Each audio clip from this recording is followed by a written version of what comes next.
Welcome to the Weekly Well. Today I'd like to talk about another Old Testament character, and that is Joseph.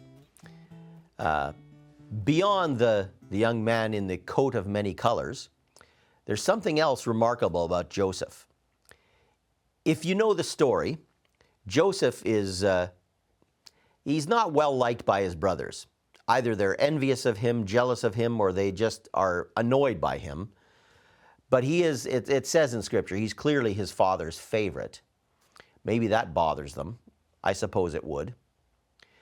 But Joseph is sold by his brothers into slavery, which is just a horrible thing. They're so upset with him, they literally sell him to merchants, and he's sold into slavery. And then they fake his death, claiming that he was mauled by a wild animal, and allow their father to mourn him and suffer.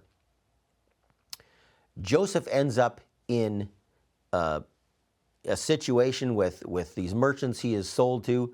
Then he ends up in prison. But eventually he rises to prominence in Egypt, and he is in charge of everything. What's remarkable to me is that despite all of this, Joseph is forgiving of his brothers, because when they come to Egypt to seek relief from this famine that is going on, Joseph is the one who looks after them. Now, they don't know who he is at this point. They don't recognize him, and he doesn't tell them his identity right away. But he demonstrates care for them. He demonstrates compassion toward them.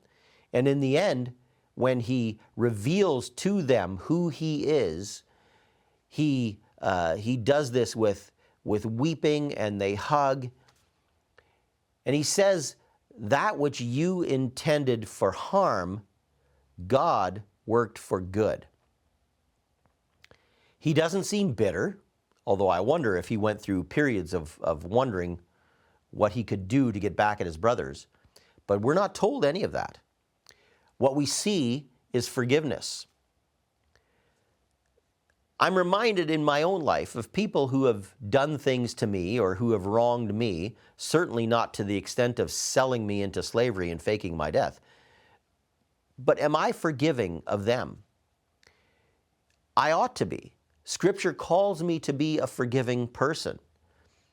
All throughout, not just the Old Testament, in the New Testament most certainly, we are told we must forgive. Joseph here is an example of forgiveness.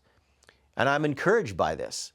I'm impressed by this, that after all he's been through, after everything they did to him, and yet he still chose to be forgiving.